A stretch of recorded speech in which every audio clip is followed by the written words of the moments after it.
सबसे पहले आप सभी को नमस्ते, सभी को राम राम और उम्मीद है आप सभी स्वस्थ और बेहतर होंगे। आपकी जो तैयारी है जबरदस्त चल रही होगी।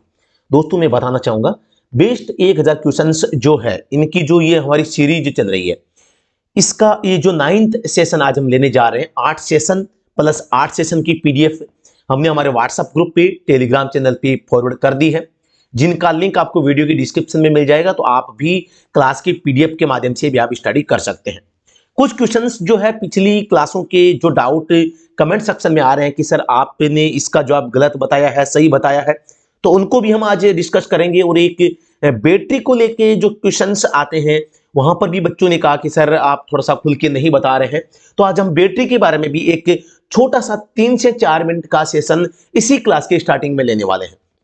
तो आपको भी अगर कोई डाउट होता है किसी क्वेश्चंस में, कोई भी आपका अगर सवाल है तो आप कमेंट सेक्शन में जरूर बताएं। हम उस सवाल को नेक्स्ट क्लास के स्टार्टिंग में जरूर डिस्कशन करेंगे। तो आज जो 9th सेशन हम लेने जा रहे हैं, सबसे पहले तो ये हमारा 9th सेशन है भाई, ठीक है, क्योंकि ये 1000 क्वेश्चन की सीरीज चल रही है, 9th सेशन है। तो आप सबसे पहले तो 8 सेशन जो है जरूर देख लें। उनका लिंक आपको प्लेलिस्ट में या यूट्यूब पे आपको मिल जाएगा, जो भी है व्हाट्सएप ग्रुप में अलग से भेजे हुए हैं। तो उनकी पीडीएफ भी भेजी हुई है और जो पेड कोर्स यूजर्स है उनको भी वहां पे दी हुई है।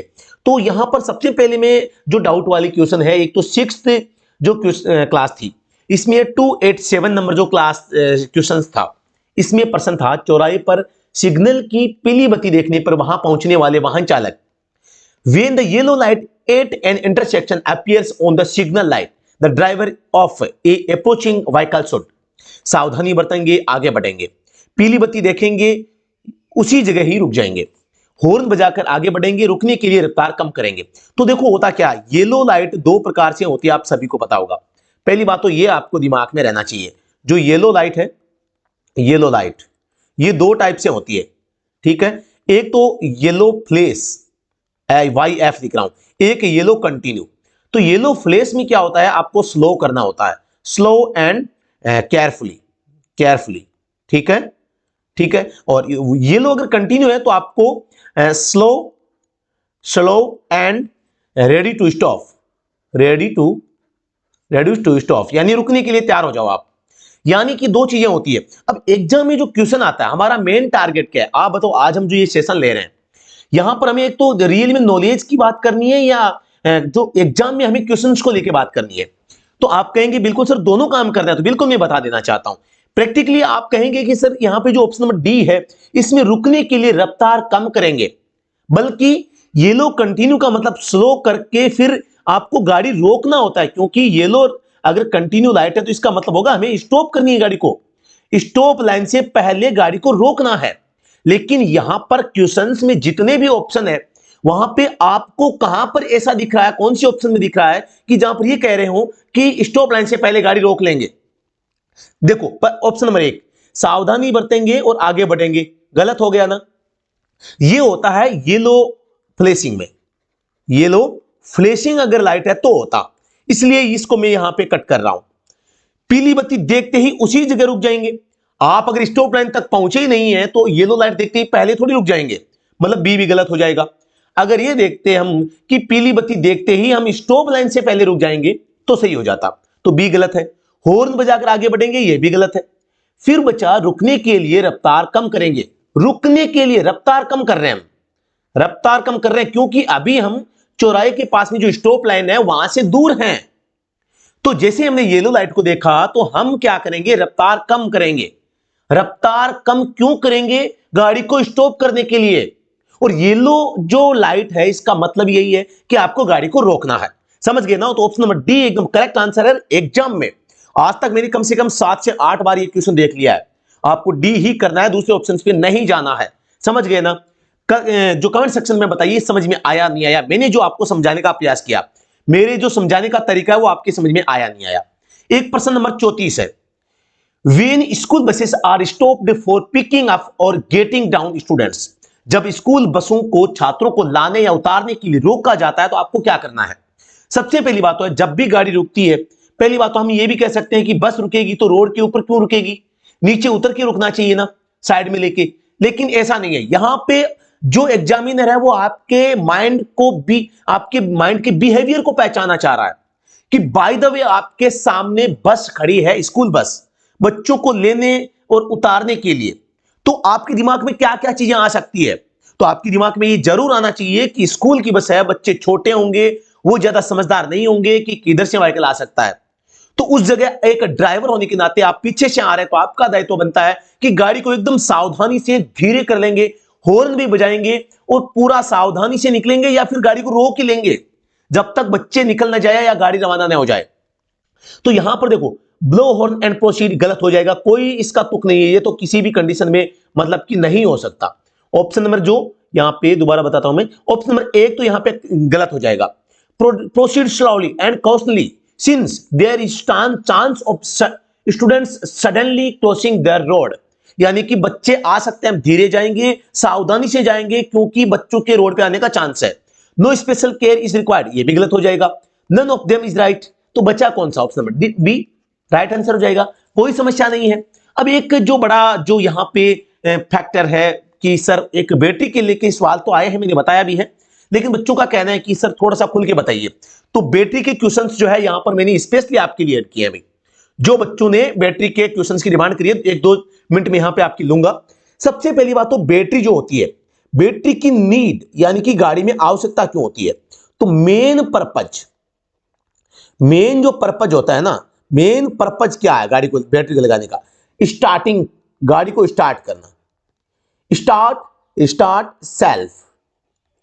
Start self motor and engine, यानी कि इंजन को स्टार्ट करने के लिए यहां पर गाड़ी में बैटरी का मेन काम होता है।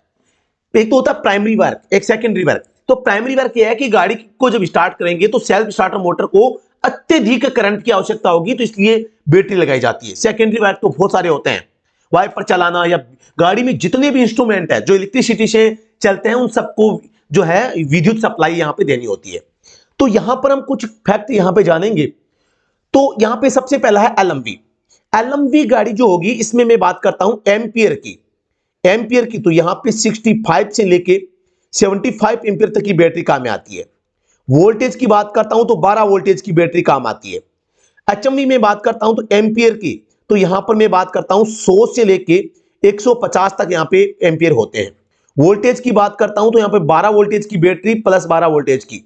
छोटी एचएमवी में भी जैसे कि मैं बात करता हूं, जैसे 26 सीटर बस है, छोटा ट्रक है, तो उनमें 12 वोल्टेज की बैटरी। अब यहां पे एक से ही काम चल जाएगा, लेकिन एम्पियर इसका 120 130 हो सकता है, ठीक है।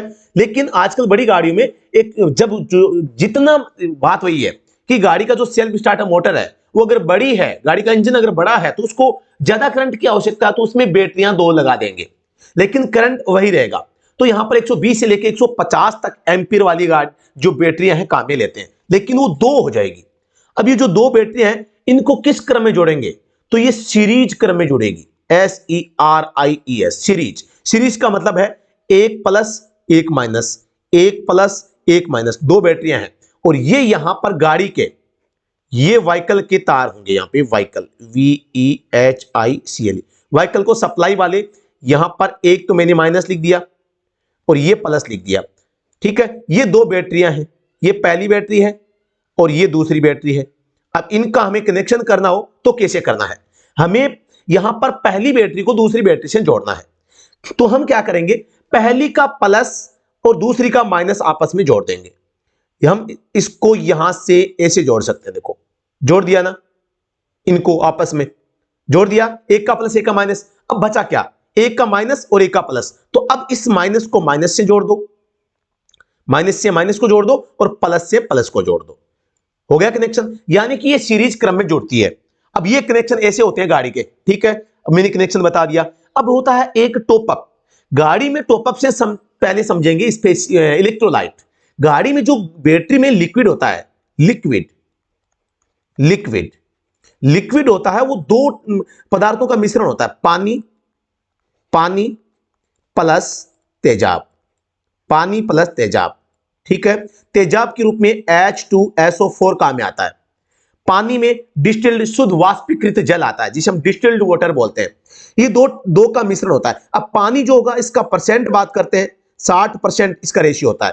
तेजाब का 40% रेशियो होता है ऑलमोस्ट। अब ये 65 भी हो सकता है, 65, और ये 35 भी हो सकता है। ये तो अब कंपनियों पे डिपेंड करता है।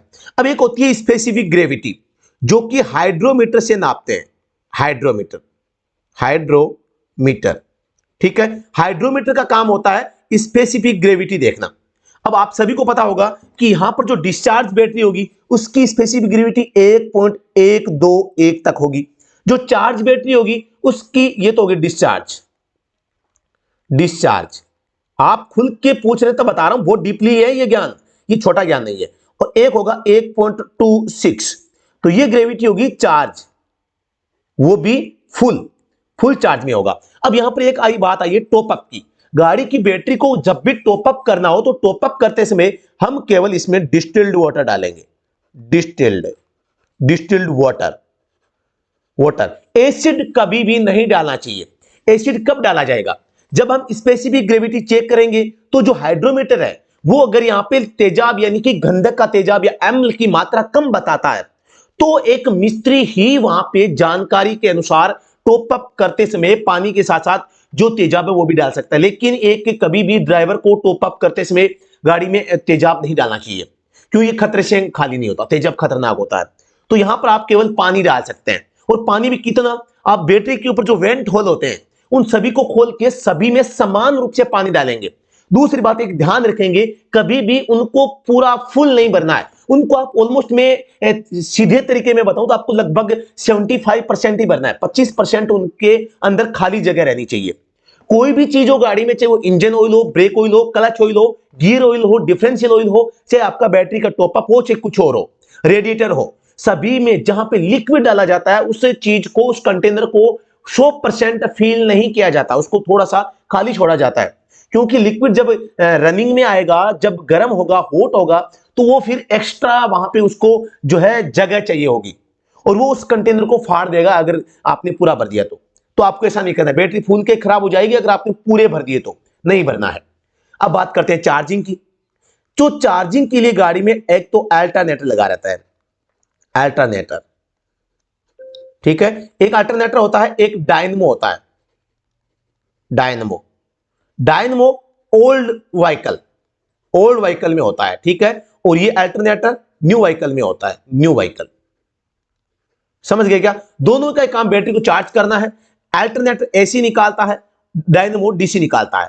अब देखो, अल्टरनेटर जो है वो मतलब लो एंड हाई दोनों आरपीएम पर काम कर सकता है, लेकिन जो डायनमो होगा केवल हाई आरपीएम पर ही काम करता है। हाई आरपीएम का मतलब है जब गाड़ी तेज चलेगी केवल तभी बैटरी को चार्ज करेगा, कौन? डायनमो। लेकिन अल्टरनेटर एक बार घूम गया तो घूमते समय बैटरी को चार्ज कर देगा। तो इसलिए डायनमो की बजाय अल्टरनेटर ज्यादा यूजफुल है, क्योंकि जरूरी थोड़ी हम गाड़ी को तेज चलाएं, है ना। तो फिर वो अगर तेज नहीं चलाएगा तो फिर डायनमो बैटरी को चार्ज नहीं करेगा, जो समस्या रहेगी। अब है इलेक्ट्रिक व्हीकल बैटरी। जो लाइट से चलने वाली बैटरियां होती है इनमें लिथियम बैटरी का इस्तेमाल किया जाता है। कौन सा? मैं इंग्लिश में लिख देता हूं, लिथियम बैटरी, ठीक है। और जो लेड एसिड बैटरियां होती है वो जो गाड़ी को स्टार्ट करने के लिए फोर स्टार्ट, ये दोनों अलग अलग चीजें हैं भाई। गाड़ी को स्टार्ट करने के लिए जो बैटरी काम में आ रही है वो लेड एसिड बैटरी होगी। जो गाड़ी को लाइट से चलाते हैं, जो बैटरी से चलाते हैं, उनमें लिथियम बैटरी यूजफुल होती है। और मोस्टली जो यहां पे व्हीकल्स होते हैं इन सभी में यहां पर बैटरी कौन सी होती है? लिथियम बैटरी होती है। जो इलेक्ट्रिक व्हीकल होते हैं, सभी इलेक्ट्रिक व्हीकल में कौन सी बैटरी होगी? लिथियम बैटरी होगी। तो ये कुछ चीजें मैंने आपको बताने का प्रयास किया, काफी लंबा समय ले लिया, मैं माफी चाहूंगा। लेकिन अब हम रेगुलर क्लास को स्टार्ट करते हैं। आज का हमारा पहला क्वेश्चन आपकी स्क्रीन पे आने वाला है, क्योंकि एक रेगुलर सीरीज चल रही है, एग्जाम नजदीक आ गया है तो हम ज्यादा समय नहीं ले सकते। क्वेश्चन नंबर हमारे सामने 401 और आज का पहला question, Which of the following documents need to be submitted as a proof for residence address to obtain a driving license in India? Bharat में ड्राइविंग लाइसेंस प्राप्त करने के लिए निवास पते के प्रमाण के रूप में निम्नलिखित में से कौन सा दस्तावेज जमा करना आवश्यक होगा? जब आप डीएल लेंगे, कंपलसरी कर दिया गया है डीएल के लिए 2019 के बाद में आधार कार्ड होना जरूरी है। आधार कार्ड, आप बिना आधार कार्ड के डीएल और आरसी नहीं अप्लाई कर सकते। तो PAN card, college ID card, voter ID card, cancelled cheque, तो यहां पर वोटर आईडी कार्ड होगा तो आपका एड्रेस जो है वेरीफाई हो जाएगा, क्योंकि वोटर आईडी कार्ड जहां पर आप रहते हैं वहां पर वोट देते हैं तो वहीं का बनेगा। तो वोटर आईडी कार्ड आपके एड्रेस के दस्तावेज के रूप में काम आ सकता है, तो ऑप्शन नंबर सी इसका राइट आंसर हो जाएगा। लेकिन कंपलसरी कौन सा डॉक्यूमेंट है? आधार कार्ड कर दिया गया है। कब से? 2019 में, जब से मोटर व्हीकल एक्ट में संशोधन हुआ है तब से यहां पे आधार कार्ड कंपलसरी कर दिया गया है। क्वेश्चन नंबर में यहां पे 402 की ओर चलते हैं। What should the maximum weight of light motor vehicle is per the Motor Vehicle Act 1988? यहां पे एलएमवी कार होगी, एलएमवी कार का बिलो 7,500 यहां पे किलोग्राम जो वेट होगा वो होता है। मीडियम मोटर व्हीकल जो होती है वो 7.5 टन से लेके 12 टन के बीच होता है, ठीक है। और हेवी गाड़ियां जो होती है इनका वजन होता है 12,000 किलोग्राम से प्लस होता है, ठीक है, अधिक होता है। तो यहां पर छोटी गाड़ी का पूछा है तो 7,500 किलोग्राम इसका वेट हो जाएगा। इस टन को आप 7,500 किलोग्राम केजी टू 12,000 केजी भी लिख सकते हैं, ठीक है। अगले प्रश्न पे चलते हैं। As per the motor vehicle act 1988 which of the following is considered as heavy passenger motor vehicle? Motor वाहन अधिनियम 1988 के अनुसार निम्नलिखित में से किसे भारी यात्री मोटर वाहन माना जाएगा? भारी यात्री मोटर वाहन तो सभी को पता है, एक सिंपल सा फैक्ट अभी मैंने आपको बताया था, any vehicle with unladen weight of 12,000 kilogram. Option number C इसका राइट आंसर हो जाएगा। प्रश्न संख्या 404, what is the other name of warning sign? यानी कि चेतावनी संकेत, इसका दूसरा नाम क्या है? Regulatory sign, informatory sign, cautionary sign, complementary sign.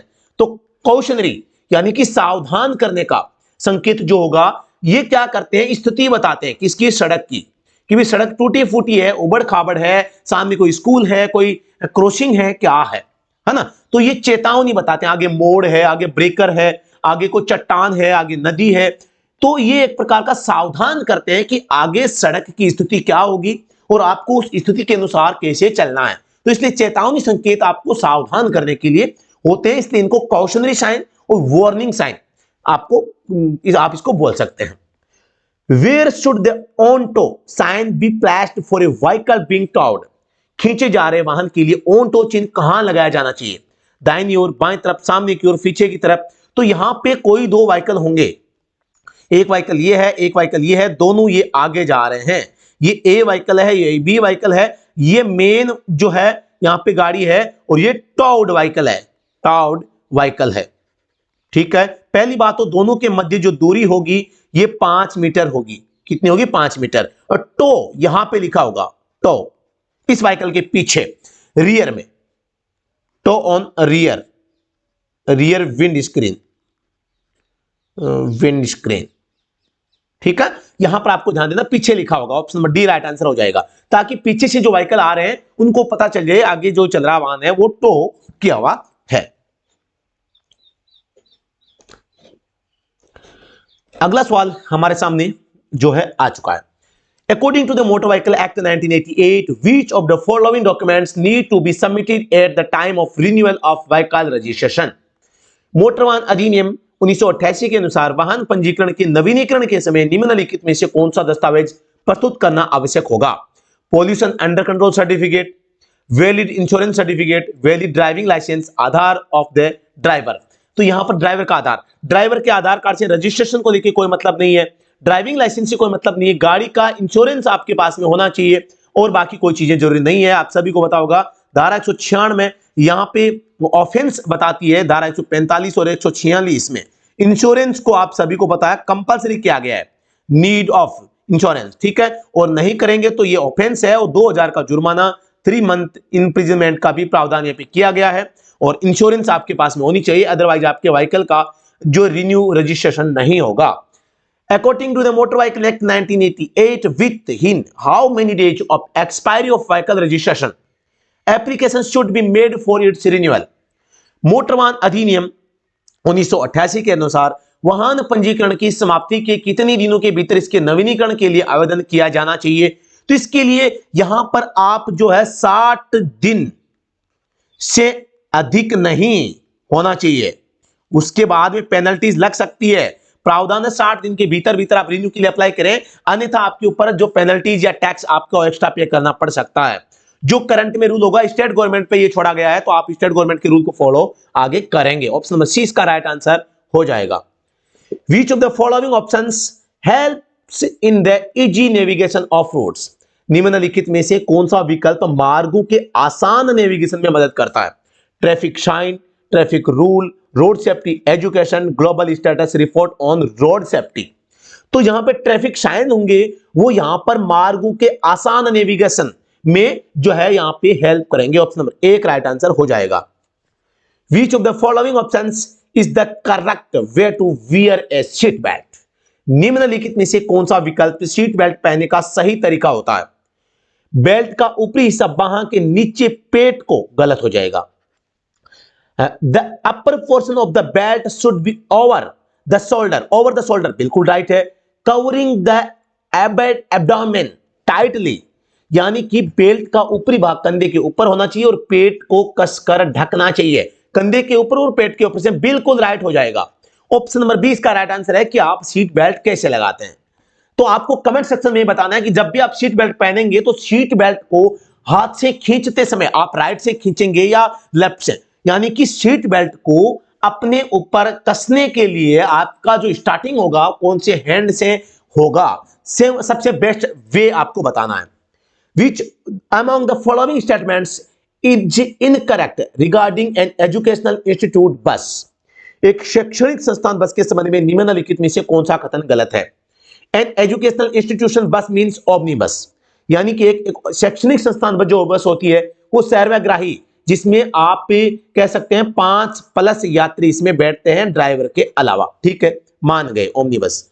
It can be used for the purpose of transporting students, इसका उपयोग छात्रों के परिवहन के लिए किया जाता है, बिल्कुल ठीक है। It can be used for the purpose of transporting it's staff को जो परिवहन करने के लिए भी ठीक है। It can be used for purpose of transporting general public, ये गलत हो जाएगा। जनरल पब्लिक को आप एजुकेशनल बसेस में आप ट्रांसपोर्ट नहीं कर सकते। समझ गए ना क्या पूछा जा रहा है? तो option number D right answer हो जाएगा। Which of the apex body in India that decides on the driving related rules? दोस्तों यहां पर हम बिना फालतू का 1 मिनट का भी टाइम कंज्यूम नहीं करेंगे। कोई भी आपका डाउट है तो आप बिल्कुल कमेंट सेक्शन में दे सकते हैं। समय बड़ा बलवान है, समय की को हमें सेव करना चाहिए, आपके समय की कीमत है। एग्जाम सर माथे पर है, हमें फास्टली करना पड़ेगा, मैं माफी चाहूंगा। फिर भी आपका कोई सुझाव है मेरे पढ़ाने को लेके, स्क्रीन के ऊपर आपको जो प्रश्न दिखाई देख रहे हैं क्वालिटी है या नहीं है, वॉइस को लेके जो भी आपका सुझाव है वो आप जरूर बताएं। मेरे समझाने का तरीका, पढ़ाने का तरीका, मैं फास्ट पढ़ाता हूं, स्लो पढ़ाता हूं। हालांकि YouTube ने बहुत अच्छा काम किया है, स्लो और स्पीड करने का ऑप्शन आपको दिया है। भारत में ड्राइविंग संबंधी नियमों पर निर्णय लेने वाली सर्वोच्च संस्था कौन सी है? Ministry of commerce and industry. आप सभी को पता है 1988 में एक संस्था की स्थापना हुई थी, मोर्थ की स्थापना, यानी कि ministry of road transport and highways, सड़क परिवहन और राजमार्ग मंत्रालय। ऑप्शन नंबर 20 का राइट आंसर हो जाएगा, जो कि यहां पर डिसाइड करती है ड्राइविंग रिलेटेड रूल्स। भारत में कोई भी अमेंडमेंट होगा, जैसे कि यहां पे 2019 का संशोधन हुआ था, तो ये हेड डिपार्टमेंट मोर्थ ही था, जिसकी स्थापना 1988 में भारत के नई दिल्ली में वहां पर हुई थी। ये एक प्रकार का मंत्रालय है। नितिन गडकरी महोदय हमारे इसके वर्तमान में मंत्री है, जिन्होंने बहुत अच्छा काम ट्रांसपोर्टेशन में किया है। Which rule of the Central Motor Vehicle Rules 1989 made compulsory to have first aid kit on board? केंद्रीय मोटर वाहन नियम 1989 के किस नियम ने बोर्ड पर प्राथमिक चिकित्सा किट रखना अनिवार्य कर दिया गया? यानी कि कौन सा रूल है जिसमें फर्स्ट एड बॉक्स आपके गाड़ी के अंदर होना या जहां पर आप काम करते हैं वहां पर होना जरूरी कर दिया गया, तो नियम बताना है। बहुत सिंपल है, नियम 138 ये कहता है फर्स्ट एड किट आपके पास में होना चाहिए। फर्स्ट एड किट ये एक लीगल रिक्वायरमेंट है। क्या है? Legal requirement, REQUIREMENT requirement. मेरी इंग्लिश थोड़ी कमजोर है, स्पेलिंग में एरर हो सकती है, आप चिंता मत करना। हैंडराइटिंग भी सही नहीं है, लेकिन मैं बोल के जो बताऊंगा सही बताऊंगा, ठीक है ना? क्या आपको लगता है कि मुझे हैंडराइटिंग में सुधार करना चाहिए या आप काम चला लेंगे? ये बताना। मैं हैंडराइटिंग पे ध्यान दूं या केवल पढ़ाने पे अच्छा ध्यान दूं? मुंह से बोल के जो बताऊंगा वो आपको समझ में आ जाएगा या हैंडराइटिंग से लिखने से समझ में आएगा? थोड़ा सा मुझे कमेंट सेक्शन में सुझाव दें आप। मेरी हैंडराइटिंग ज्यादा खराब तो नहीं है। प्रश्न संख्या 413, why does the oil pressure light show on your vehicle dashboard? Vehicle के डैशबोर्ड पे ऑयल प्रेशर की लाइट दिखाई देती है, क्यों दिखाई देती है? इसका मतलब क्या है? तो जब भी इंजन ऑयल की लाइट ऑन होगी, इसका सीधा सा मतलब है कि इंजन ऑयल का जो प्रेशर है, दबाव है, लेवल है, वो कम हो गया है। ठीक है, तो option number B right answer हो जाएगा। It may mean that your engine has lost normal oil pressure, यानी आपका जो इंजन है वो इसने इंजन ऑयल का लेवल कम कर दिया है या प्रेशर कम कर दिया है। तो ऑप्शन नंबर बी इसका राइट आंसर हो जाएगा। आप सभी को पता होगा इंजन जो होता है, इंजन के अंदर यहां पे 15W40 ग्रेड का इंजन ऑयल इस्तेमाल यहां पे किया जाता है। ठीक है, अगले प्रश्न पे चलते हैं, बात करते हैं इंजन ऑयल को बदलने की। ऑलमोस्ट यहां पे 10,000 किमी पे आपको इंजन ऑयल बदलना चाहिए। ठीक है, सर्विस के दौरान इंजन ऑयल बदलाते हैं। प्रश्न संख्या 414, what rule must be kept in mind while overtaking A vehicle, किसी वाहन को ओवरटेक करते समय किस नियम का ध्यान रखना चाहिए। No vehicle should be overtaken ever, यानी कि कभी भी किसी वाहन को ओवरटेक नहीं करना चाहिए, गलत हो जाएगा। Vehicle should be overtaken from the right by warning the driver at, आगे वाले ड्राइवर को चेतावनी देकर वाहन को दाहिनी ओर से ओवरटेक करना चाहिए, बिल्कुल ठीक बात है। Vehicle should be overtaken from the left by warning the driver at, गलत हो जाएगा, लेफ्ट साइड से आप ओवरटेक नहीं कर सकते भाई। ठीक है, vehicle should be overtaken only if other vehicle tries to increase speed and overtake you, आपको केवल उस समय ओवरटेक करना चाहिए जब आपको कोई दूसरा व्हीकल ओवरटेक करने का प्रयास करता है या स्पीड को इंक्रीज करता है। ये तो भाई एक प्रकार की लापरवाही हो गई, नहीं करना चाहिए। ठीक है, तो ऑप्शन नंबर बी इसका राइट आंसर हो जाएगा। According to the Motor Vehicle Act 1988, what is the punishment of driving without a valid license? Motor वाहन अधिनियम 1988 के अनुसार वैध लाइसेंस के बिना गाड़ी चलाने पर सजा होगी। धारा यहां पर मोटर व्हीकल एक्ट के तहत मैं आपको बताना चाहूंगा, धारा 3 व 4 और 1 5 जो है मालिक को जिम्मेदार ठहराती है और 3 और 4 जो है ड्राइवर चालक के लिए। अब आप इन दोनों का उल्लंघन करते हैं तो धारा 180 और धारा 181 दो धारा लगती है, दोनों के तहत ही 5-5 हजार का जुर्माना है। धारा 180 यहां पे मालिक के लिए है, मालिक जिम्मेदार होगा, और धारा 181 चालक स्वयं जिम्मेदार होगा। दोनों के प्रावधान में 5,000 रुपए जुर्माने का प्रावधान है। यानी धारा 3 और 4 कहती है कि आपके पास में ड्राइविंग लाइसेंस होना चाहिए, आपकी उम्र पूरी हो जानी चाहिए, नहीं है तो चालक जो गाड़ी चला रहा है वो खुद जिम्मेदार है और आप यहां पे 5,000 रुपए भरेंगे जुर्माने के रूप में। और साथ ही दोस्तों यहां पर अगर भी एक मालिक है, उसको पता है कि यार जो चालक है उसके पास में डीएल नहीं है, उम्र में कम है, तो फिर वो खुद भी जिम्मेदार है, क्यों उसने व्हीकल क्यों दिया, तो उसके ऊपर भी 5,000 का जुर्माना लग सकता है। ठीक है, तो यहां पर फाइन अप टू 5,000 और इंप्रिजनमेंट अप टू 3 मंथ्स और बोथ। ऑप्शन नंबर सी इसका राइट आंसर हो जाएगा। In India if a person fails in the learning licence test he she can appear for the retest after a gap up, Bharat में यदि कोई व्यक्ति learning licence test में fail हो जाता है तो वह कुछ अंतराल के बाद दोबारा टेस्ट दे सकता है। तो आप सभी को पता होगा फर्स्ट में फेल तो 7 दिन के बाद में आपको रीटेस्ट होगा, retest 3 time 7 days, after 7 days आपको मौका मिलेगा और इसके बाद में 60 डेज के बाद में मिलेगा। 3 बार अगर आप फेल हो जाएंगे फिर आपको 60 दिन की ट्रेनिंग अलग से करनी पड़ेगी। इसलिए ऑप्शन नंबर सी इसका राइट आंसर हो जाएगा ड्राइविंग लाइसेंस के रिगार्डिंग। प्रश्न संख्या 417 आपके सामने आ चुका है। दोस्तों मैं बताना चाहूंगा अगर आप किसी भी एग्जाम की तैयारी कर रहे हैं तो बिल्कुल आप जो है आपके लिए एक स्टडी टॉम की ओर से एक बेस्ट ई बुक तैयार की गई है जो कि आप लोगों के लिए बेस्ट कलेक्शन है और वो हर एग्जाम के लिए काम का साबित होगा। वो ई बुक है, देखो ये ड्राइवर एग्जाम ई बुक 2024 1000 प्लस पीवाईक्यू, जिसमें हालांकि मैंने 1200 प्लस क्वेश्चंस दिए हैं। वेरी इंपॉर्टेंट क्वेश्चंस है, बिलिंगुअल है, इंग्लिश एंड हिंदी में। तो आप इसको डाउनलोड कर सकते हैं और बिल्कुल आप पढ़ सकते हैं। तो ये कहां पर है, study at home Android application है, वहां पर आपको मिलेगी। तो आप इसको जरूर ज्वाइन कर सकते हैं। आपको इसके लिए 99 रुपए पे करने पड़ेंगे। कैसे लेनी है, सबसे पहले आपको मुझे व्हाट्सएप पे मैसेज करना है, मैं आपको इस ऐप का लिंक भेज दूंगा और आपको study at home Android application को यहां पे डाउनलोड करके इसमें एक ई बुक का ऑप्शन आएगा, उस ई बुक में जाके आप डाउनलोड कर सकते हैं। ठीक है, अगले प्रश्न पे चलते हैं। If a driving licence revoked then within how many days can the person या driver appeal to the prescribed authority, यदि ड्राइविंग लाइसेंस रद्द कर दिया जाता है तो वह व्यक्ति या चालक कितने दिनों के भीतर निर्धारित प्राधिकार के पास अपील कर सकता है?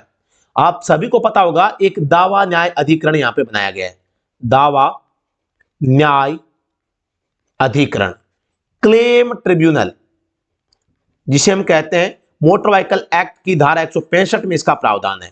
ठीक है, तो यहां पर इसमें आप 30 दिनों के भीतर भीतर आप इसकी अपील कर सकते हैं। आपको लगता है कि यार बिना काम मुझे परेशान कर रहे हैं, चालक का लाइसेंस रद्द कर रहे हैं या सस्पेंड कर रहे हैं, तो आप अपनी अपील कर सकते हैं।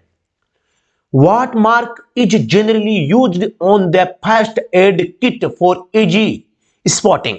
आसानी से पता लगाने के लिए प्राथमिक चिकित्सा किट पर आमतौर पर किस चिन्ह का उपयोग किया जाता है? आप सभी को पता होगा कि फर्स्ट एड किट के लिए यहां पे रेड कलर में प्लस का सिंबल होता है, बिग रेड प्लस साइन। ठीक है, तो ऑप्शन नंबर यहां पे एक राइट आंसर हो जाएगा। Which among the following is a road safety informatory sign? निम्नलिखित में से कौन सा सड़क सुरक्षा सूचनात्मक चिन्ह है? हॉस्पिटल, आप सभी को पता होगा अस्पताल का जो चिन्ह है वो चौकोर आकृति में यहां पे अस्पताल का प्लस प्लस बेड भी होगा। ठीक है, तो आपको ये याद रखना है। पेडेस्ट्रियन क्रॉसिंग यहां पे किस में होगा? त्रिभुज में। नेरो रोड अहेड ये भी त्रिभुज में। पार्किंग, नो पार्किंग का भी त्रिभुज में। तो ऑप्शन नंबर एक राइट आंसर हो जाएगा। What is the age limit in connection with driving of private motor vehicle under the Motor Vehicle Act 1988? Motor वाहन अधिनियम 1988 के तहत निजी मोटर वाहन चलाने के संबंध में आयु सीमा मैंने आपको कई बार बता दिया है। एक तो विदाउट गियर की बात कर ले तो विदाउट गियर तो 16 साल हो सकती है। विथ गियर की बात हो जाए, विथ गियर कोई व्हीकल है तो 18 साल होनी चाहिए। एलएमवी या कार के लिए यहां पे या प्राइवेट व्हीकल के लिए, प्राइवेट व्हीकल इन तीनों के लिए यहां पे 18 साल उम्र होनी चाहिए। और एचएमवी या हेवी गाड़ियां होगी तो 20 साल आपकी उम्र होनी चाहिए। तो ऑप्शन नंबर बी इसका राइट आंसर हो जाएगा। प्रश्न संख्या 421, which of the following is an example for cautionary traffic sign? यानी चेतावनी या सावधानी पूर्वक यातायात संकेत का उदाहरण। गति सीमा गोल आकृति में होगा। अंदर आना मना है, नो एंट्री, नो एंट्री का भी गोल आकृति में होगा। हॉर्न प्रोहिबिटेड, कोई भी चीज है उसको मना किया गया है, भोंपू बजाना, तो ये भी गोल आकृति में होगा। साइकिल क्रॉसिंग, साइकिल क्रॉसिंग भाई यहां पे इस टाइप से होगा। चेतावनी संकेत है साइकिल क्रॉसिंग। ठीक है, एक तो साइकिल लेन होता है, एक साइकिल क्रॉसिंग त्रिभुज में होगा, लेकिन CYCLE साइकिल लेन यहां पर गोल आकृति में होगा और ये ब्लू में होगा। ठीक है, ये थोड़ा सा आपको रिमाइंड में रखना है भाई। ये एक साइकिल लेन होगा वो किस में होगा? ब्लू में, और एक कंपल्सरी साइन होगा। लेकिन साइकिल क्रॉसिंग त्रिभुज में और चेतावनी संकेत होगा। दोनों में फर्क है, साइकिल क्रॉसिंग और साइकिल लेन में। ठीक है ना। प्रश्न संख्या 422, when should we dial in 108 emergency services? हमें 108 आपातकालीन सेवा कब डायल करनी चाहिए? तो 108 नंबर है वो एम्बुलेंस है। किसके रिगार्डिंग? तो यहां पर है वो जो है लगभग आप ऐसा कह सकते हैं कि हेल्थ कोई इश्यू है, हेल्थ कोई इश्यू है ना, स्वास्थ्य से संबंधित, तो आप एम्बुलेंस को बुला सकते हैं। ठीक है, तो यहां पर आप सभी को पता होगा 100 नंबर जो होते हैं पुलिस के होते हैं, 101 फायर ब्रिगेड के, 102 एम्बुलेंस के और 108 वो भी एम्बुलेंस के। अब बात करता हूं मैं 100, 101 और 108 तीनों के लिए 112 नंबर है, ये जो यूनिक नंबर है। ऑल इंडिया में कहीं पर भी आप 112 नंबर डायल करेंगे तो वहां से उठाएंगे, एक मैडम बोलेगी कि मैं आपकी क्या सहायता कर सकती हूं, तो आप कहेंगे कि मुझे यहां पर पुलिस की आवश्यकता है, तो वो उस कॉल को 100 नंबर पर ट्रांसफर कर देगी। आप कहेंगे मुझे फायर की आवश्यकता है तो 101 पे ट्रांसफर कर देगी। आप कहेंगे मुझे तो हेल्थ इश्यू है, मुझे अस्पताल जाना है, तो 108 नंबर पे, और वो भी आप जिस एरिया में है वहां के नजदीकी एम्बुलेंस के पास जाएगी। ठीक है, तो इस टाइप से एम्बुलेंस के पास आप कॉल कर सकते हैं। ठीक है, समझ में आ रहा है ना, कोई बात नहीं। प्रश्न संख्या 423, using clutch as footrest can lead to? यानी कि आप क्लच का प्रयोग करते हैं कैसे? फुटरेस्ट, पैर को आराम देने के लिए। तो आप सभी को पता है क्लच जो होती है, क्लच फ्रिक्शन मेथड पर काम करती है भाई, फ्रिक्शन मेथड पे। ठीक है, और इससे क्या होगी? रगड़ खाएगी, फ्रिक्शन होगा।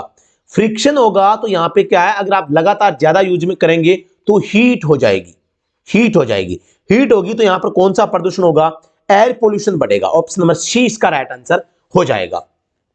प्रश्न संख्या 423, which of the following options will hold good if the car tire are inflated regularly?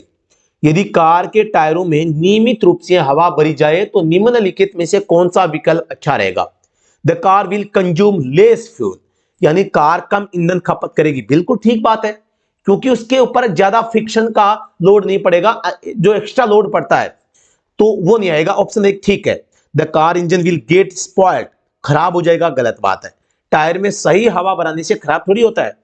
The car will make noise while driving, नहीं ये भी गलत है, बल्कि आप अगर समय पर हवा नहीं भरवाते हैं, ज्यादा भरवाते हैं, कम भरवाते हैं तो आवाज करेगा। The car brakes will be affected, सही अगर एयर प्रेशर है तो कार के ब्रेक अफेक्टेड नहीं होंगे। लेकिन आपको देखो यहां पे सारी चीजें बता दी है, अगर आपने एयर प्रेशर जो है सही नहीं रखा, एयर प्रेशर सही नहीं रखा तो ये सारे कारण हो सकते हैं, ये आपको ध्यान रखना है। ठीक है, अगले प्रश्न पे चलते हैं। Which of the following occurs when a driver has poor vision? निम्नलिखित में से क्या होता है जब ड्राइवर की दृष्टि खराब होती है। एक ड्राइवर जो है उसकी दृष्टि सही नहीं है तो क्या हो सकता है। रिस्क ऑफ कोलिजन्स, टकराव का खतरा, बिल्कुल ठीक है। लॉस ऑफ मेमोरी, याददाश्त में कोई कमी नहीं आएगी।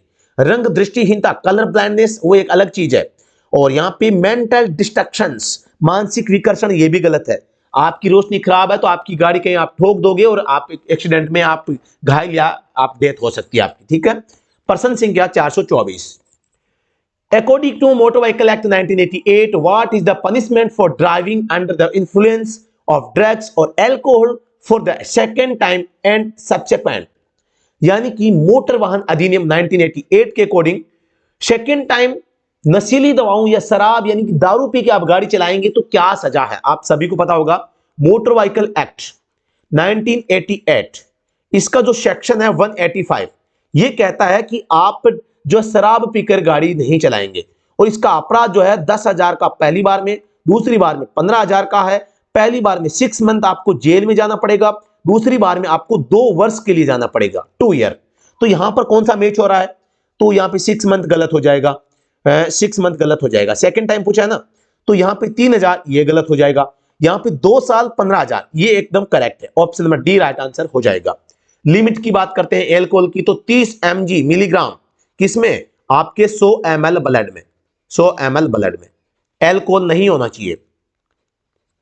ठीक है, ये आपको ध्यान रखना है। प्रश्न संख्या 242, एज पर आरटीओ यानी कि regional transport offices in India, what is the grace period for applying for the renewal of your driving licence.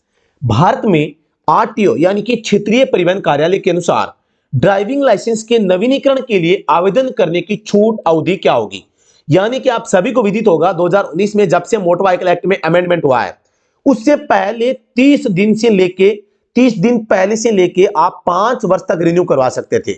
लेकिन जो न्यू रूल है 2019 के बाद का, उसके अकॉर्डिंग आप 365 डेज बिफोर और 365 डेज आफ्टर, है ना, दोनों चीजें याद रखनी है, 365 दिन पहले या बाद में, ये चीजें ध्यान रखनी है। तो ऑप्शन नंबर सी इसका राइट आंसर हो जाएगा।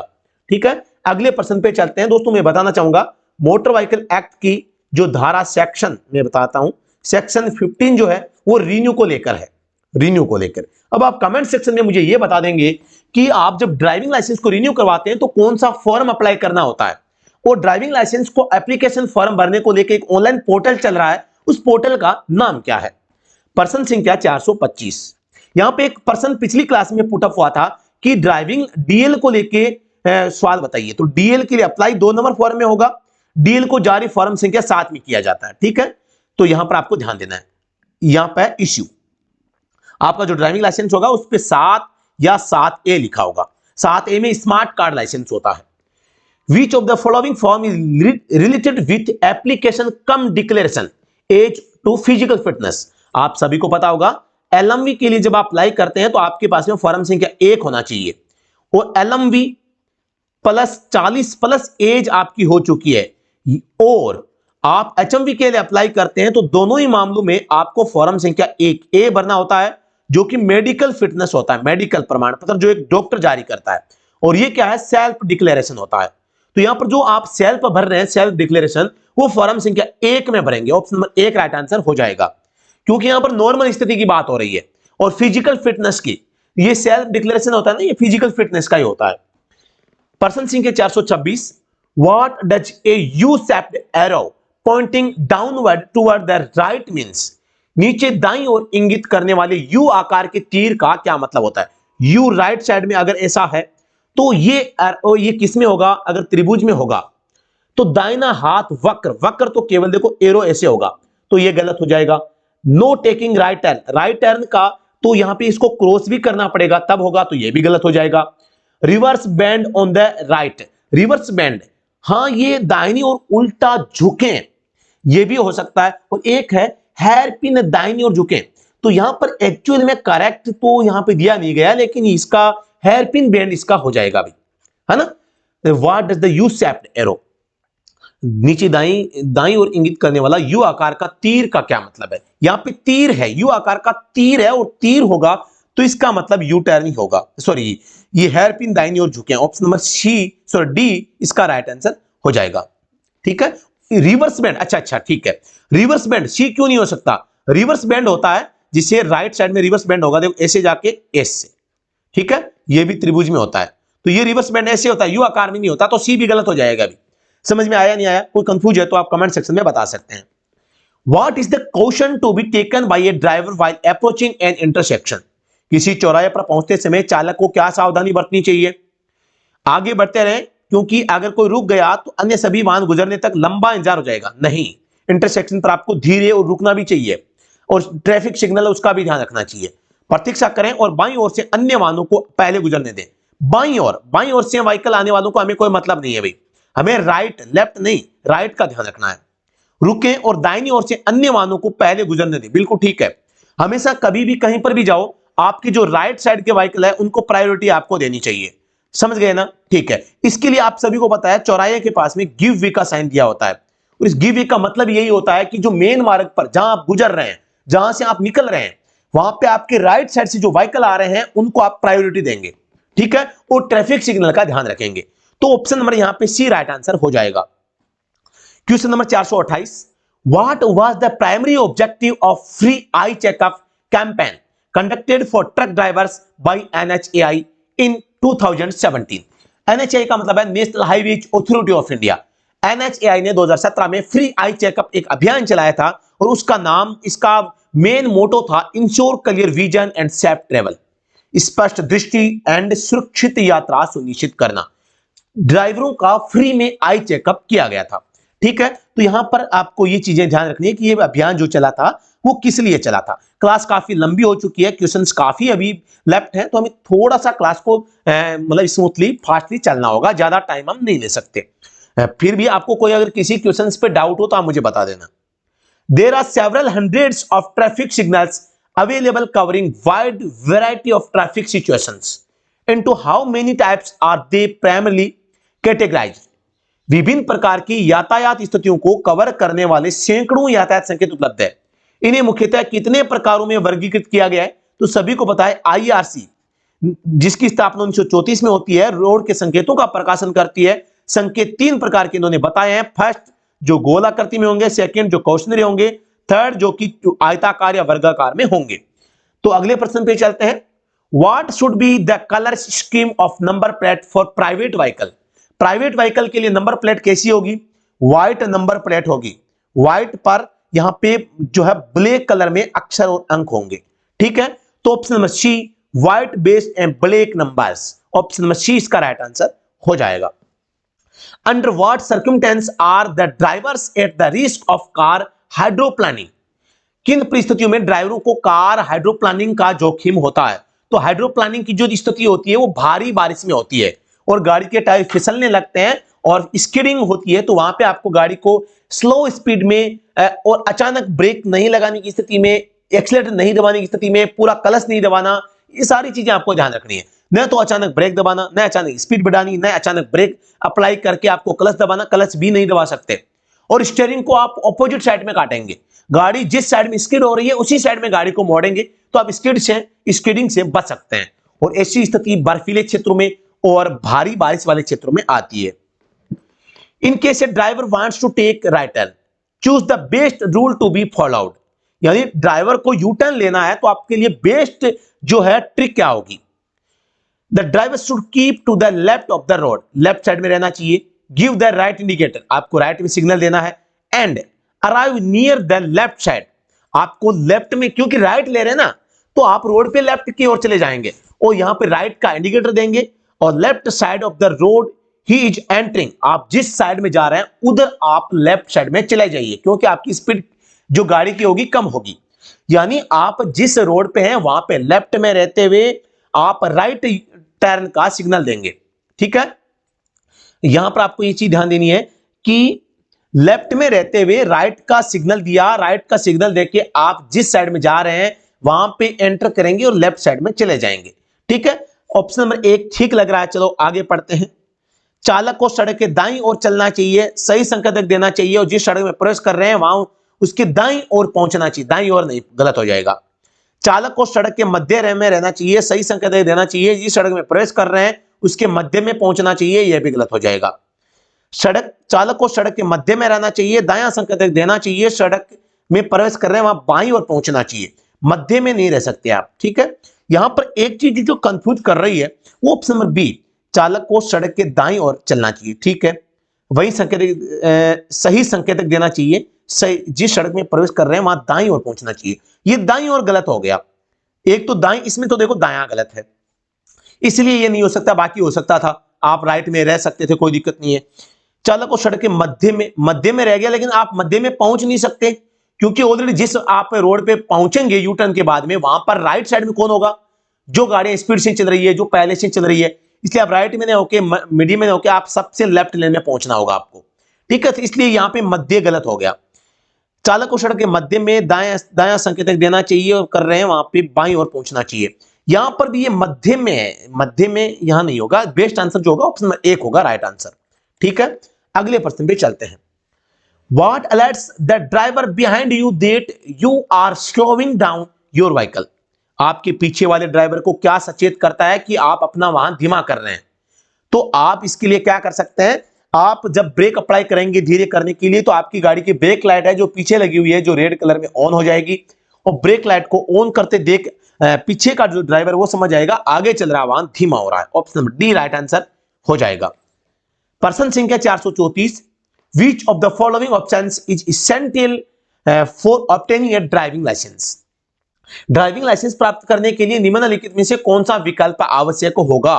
तो आप ड्राइविंग लाइसेंस आप अगर लेंगे तो सबसे पहले आपके पास में लर्निंग लाइसेंस होना चाहिए, लर्निंग लाइसेंस। ठीक है, तो ऑप्शन नंबर यहां पे सी राइट आंसर हो जाएगा। बिना लर्निंग लाइसेंस के आप ड्राइविंग लाइसेंस की अप्लाई नहीं कर पाएंगे। अगले प्रश्न पे चलते हैं। Rule 138 of the Central Motor Vehicle Rules 1988 specifies the provisions related to which of the following options? केंद्रीय मोटर वाहन नियम 1988 का नियम 138 निम्नलिखित में से किस विकल्प से संबंधित प्रावधानों को निर्दिष्ट करता है? तो यहां पर ध्यान देना है, जो 138 जो रूल है वो लाइसेंस एवं पंजीकरण ये नहीं होगा, मोटर वाहन के लिए सिग्नल और अतिरिक्त सुरक्षा बिल्कुल, यह जो मोटर वाहन को लेकर सिग्नलिंग और जो मतलब कि एडिशनल सेफ्टी फीचर होते हैं उसको लेके यहां पे उल्लेख किया गया है, तो option number B right answer हो जाएगा। चालक को दुर्घटना की सूचना ये भी गलत है, ड्राइवर की जिम्मेदारी ये भी गलत है, जैसे कि फर्स्ट एड किट है तो इसका भी उल्लेख धारा 138 में ही किया गया है। ठीक है, गाड़ी में स्टेपनी होनी चाहिए, सीट बेल्ट है, सेफ्टी फीचर जो होते हैं, जो लाइट इंडिकेटर वगैरह होते हैं गाड़ी में, तो उनका भी उल्लेख धारा 138 में किया गया है, तो option number B right answer हो जाएगा। ये CMVR का रूल है भाई, CMVR 1989 का रूल 138। ठीक है, ये आपको याद रखना है। Which among the following is related to form 1A? अभी मैंने आपको बताया था कि जब आपको देखो इसमें बताया, कब बताया था मैंने, अभी बता देता हूं मैं आपको। ये देखो यहां पे मैंने बताया था फॉर्म 1A किसमें काम आ रहा है, मेडिकल प्रमाण पत्र आप ड्राइविंग लाइसेंस के लिए अप्लाई करेंगे। ठीक है, तो यहां पर फॉर्म 1A पूछा है तो ये क्या होगा, मेडिकल सर्टिफिकेट के लिए होगा। Option number B right answer हो जाएगा। मैंने बताया था एलएमवी के मामले में 40 प्लस एज हो जाने पर, या फिर एचएमवी एप्लीकेशन अगर आप फॉर्म भरते हैं एचएमवी के लिए तो आपको मेडिकल सर्टिफिकेट बनवाना पड़ेगा जो एक डॉक्टर बनाएगा जिसकी वैलिडिटी 6 माह होगी। तो यहां पर आपको ध्यान देना है एलएमवी के मामले में 40 साल से कम उम्र के बच्चों के लिए या व्यक्ति के लिए यह आवश्यक नहीं होगा, उसको फॉर्म 1 में फिटनेस सर्टिफिकेट बनना पड़ेगा। ठीक है, अगले प्रश्न पे चलते हैं। Which type of traffic sign performs the function of ensuring the smooth operation of traffic on the road? किस प्रकार का यातायात चिन्ह सड़क पर यातायात के सुचारू संचालन को सुनिश्चित करने का कार्य करता है? तो यहां पर जो मैंडेटरी जो होता है ना, मैंडेटरी साइन, ये सबसे ज्यादा जरूरी होता है और सड़क पर यातायात चिन्ह ऐसा है जो सुचारू संचालन को सुनिश्चित करता है कि भैया आपको ज्यादा स्पीड में नहीं चलानी, आपको हॉर्न यूज नहीं करना, आपको हॉर्न यूज करना है, आपको लेफ्ट में टर्न लेना है नहीं लेना है, चौराहे पर आपको मतलब कि जो सिग्नल्स दिख रहे हैं उनको फॉलो करना है नहीं करना है, ये सारी चीजें यहाँ पे मैंडेटरी जो संकेत होते हैं वो बताते हैं। ऑप्शन नंबर 1 राइट आंसर हो जाएगा, आप सभी को विदित होगा। मोटर व्हीकल एक्ट में इसके संबंध में धारा 118 का अनुपालन करना अनिवार्य है, नहीं तो धारा 177 के तहत 500 का जुर्माना आपके ऊपर लगाया जा सकता है जो कि जनरल ऑफेंस माना जाता है। What does CPCB stands for? CPCB की फुल फॉर्म आपको लिखनी है। यहां पर एक जो हमारी क्लास होगी फुल फॉर्म को लेके, तो यहां पर आपको CPCB DWI है ना, तो ये सारी फॉर्म में आपको करवा दूंगा। एक RTO करवा दूंगा, मैं नोट कर लेता हूं, एक RTA करवा देता हूं, एक DTO करवा देता हूं, DTA करवा देता हूं, IRC आपको याद रखना है, एक मोर्थ का याद रखना है, एक NHAI का याद रखना है। और भी कोई फुल फॉर्म होगी तो आप यहां पे कमेंट सेक्शन में बता सकते हैं किसी भी फुल फॉर्म का अगर आपको नाम याद नहीं है तो यहां पर CPCB का पूरा नाम क्या होगा? Central pollution control board. Option number B right answer हो जाएगा। Which form is to be filled to apply for the pollution under control certificate? प्रदूषण नियंत्रण प्रमाण पत्र के लिए आवेदन करने के लिए कौन सा फॉर्म भरना होगा? तो PUCC के लिए यहां पर फॉर्म संख्या 59 होता है। एक आपको कमेंट सेक्शन में बताना है फिटनेस के लिए कौन सा फॉर्म होता है। ठीक है, फिटनेस के लिए आपको फॉर्म है वो बताना है। एक इंश्योरेंस के लिए कौन सा फॉर्म होता है? इंश्योरेंस। 2 के फॉर्म बता दो, मान जाऊंगा भाई कि आप तैयारी कर रहे हैं। यहां पे PUCC का बता दिया है, फिटनेस का बता दो, इंश्योरेंस का बता दो। RC का मैं बता देता हूं 20 में अप्लाई और 23 में जारी। DL का बता देता हूं 2 में अप्लाई और 7 में जारी। ठीक है, तो ये आपको याद रखना है। ठीक है, तो आप इंश्योरेंस और फिटनेस का बता दें। PUC का मैंने आपको बता दिया है। फॉर पर्सन संख्या 440। The below given sign indicates which of the following? आप सभी को पता है यहां पर क्या दिख रहा है? एक बैरियर सा दिखाई दे रहा है जो कि गाड़ियों को रोकने और जाने के लिए परमिशन देगा, जैसा कि टोल टैक्स पे भी होता है, जहां चेकिंग पोस्ट होती है वहां पर भी होता है। तो barrier ahead, option A right answer हो जाएगा। एक प्रकार का चेतावनी संकेत है, चेतावनी कॉशनरी साइन है ना। तो अगले प्रश्न पे चलते हैं। Which vehicles in the below image have the right of way? सही स्थिति में कौन सा व्हीकल है? तो यहां पर देखो एक व्हीकल जो है, यहां पे एक रोड तो यहां पे आ रही है, ठीक है, ये है एक डॉटेड लाइन यहां पे है। अब यहां पर व्हीकल जो आ रहा है, ए व्हीकल जो है यहां पे यहां चल रहा था और इसने यहां मोड़ ले ली। एक व्हीकल ये आ रहा है और ये यहां आकर यहां मोड़ ले रहा है। ठीक है, इसमें क्या हो रहा है? ये व्हीकल जो है यहां से सीधा यहां घुस रहा है और इसमें जो ये व्हीकल है ये यहां बराबर में आके यहां ये टर्न ले रहा है। तो अब आपको बताना है कौन सा सही है कौन सा सही नहीं है। तो यहां पर इसमें पूछा है कि नीचे दी गई छवि में किन वाहनों को रास्ते का अधिकार है? कौन सा व्हीकल सही स्थिति में यहां पे जो है मतलब जा रहा है? तो आकृति ए में ए और आकृति सेकंड में ए, आकृति फर्स्ट में बी, आकृति सेकंड में भी बी। तो आपको ए और बी के बारे में, ये येलो कलर वाली ये बी है, ये भी बी है, ये ए है और ये ए है। तो अब आप सभी को पता होगा यहां पर देखो ये लेफ्ट में चल रहा है तो ये लेफ्ट में टर्न ले सकता है, तो इसके रास्ते का अधिकार है। बिल्कुल मान सकते हैं कि फर्स्ट का ए सही है। सेकंड में देखते हैं, यहां पे देखो ये जो गाड़ी है ये सीधी भाग रही, इसको यहां जाके यहां से लेना चाहिए था, इसको यहां से जाना चाहिए था, है ना। तो सेकंड का बी गलत हो जाएगा, है ना। तो सेकंड का ए सही हो जाएगा, फिर सेकंड में भी ए सही हो जाएगा। तो option number C right answer. आकृति फर्स्ट में ए, आकृति सेकंड में भी ए। ठीक है, अगले प्रश्न पे चलते हैं। Which of the following is not a mandatory document to be produced while driving?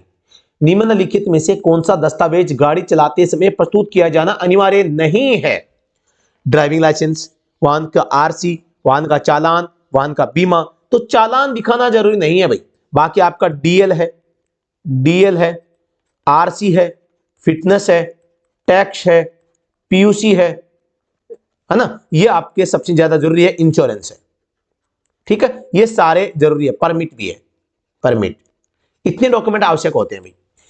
What is the permissible width of the border of a road sign identification definition plate?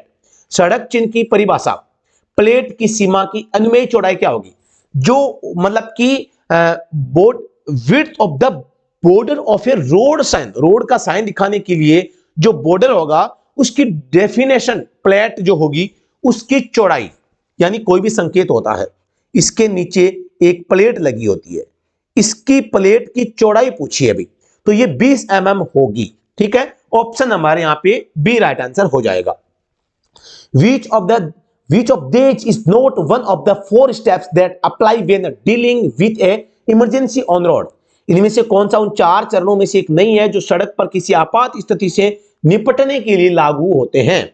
किसी इमरजेंसी से निपटने के लिए कौन सा काम आपके लिए काम का नहीं है, बाकी काम के होंगे? तो यहां पे सबसे पहले क्षेत्र को सुरक्षित बनाएं, जहां पर आप हैं वो मेक एरिया सेफ, बिल्कुल ठीक है।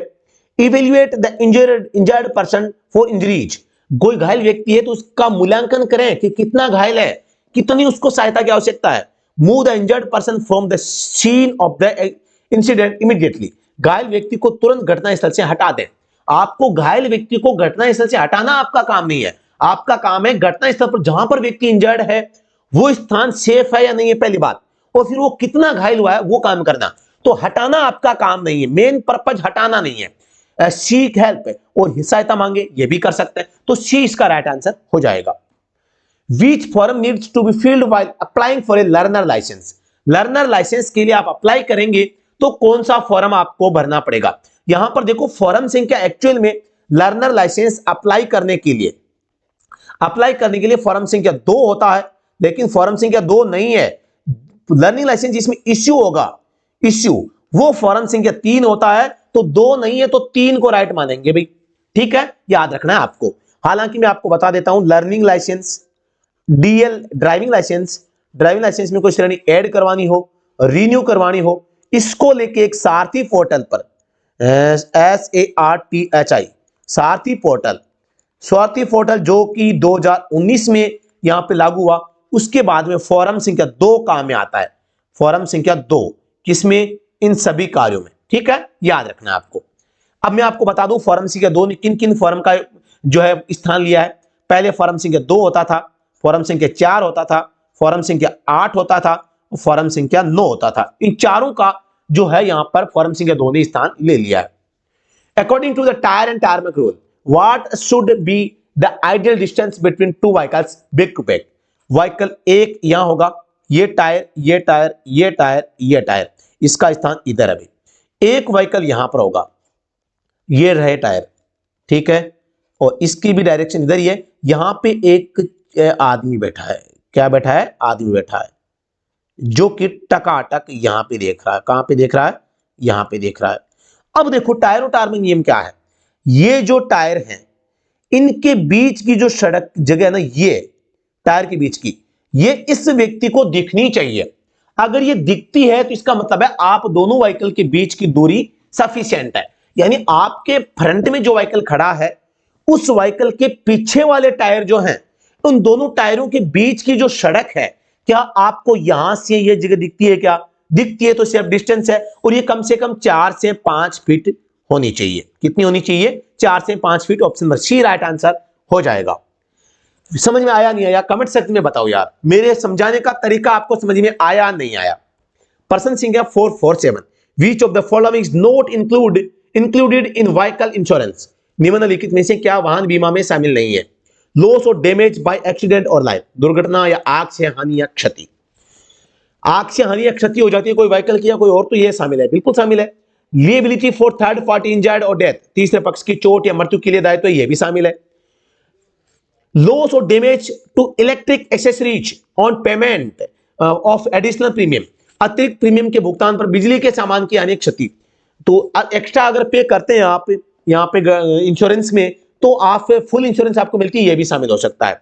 कॉन्सिक्वेंटली लॉस, डिप्रिसिएशन और मैकेनिकली ब्रेकडाउन, परिणामी हानि, मूल्य ह्रास और यांत्रिक खराबी, ये इसमें शामिल नहीं होता। भी कोई परिणाम आपके किसी हरकत की वजह से कोई काम हुआ है, या मूल्य ह्रास, कोई मार्केट डाउन हुआ है, या यांत्रिक कोई मैकेनिकली कोई इश्यू, गाड़ी में टायर पंचर हो गया, तो कोई कंपनी क्लेम थोड़ी करेगी। इसलिए यांत्रिक कोई खराबी है तो ये क्लेम नहीं होता। ऑप्शन नंबर डी इसका राइट आंसर हो जाएगा।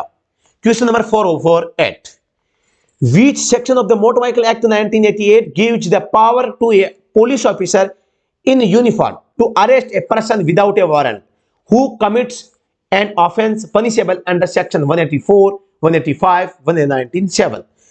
यानी कि आप खतरनाक तरीके से गाड़ी चलाते हैं, शराब पीकर गाड़ी चलाते हैं, ओवर स्पीड में गाड़ी चलाते हैं, तो आपको बिना वारंट के यहां पे आपको अरेस्ट कर सकता है एक यूनिफॉर्म वाला पुलिस वाला आदमी।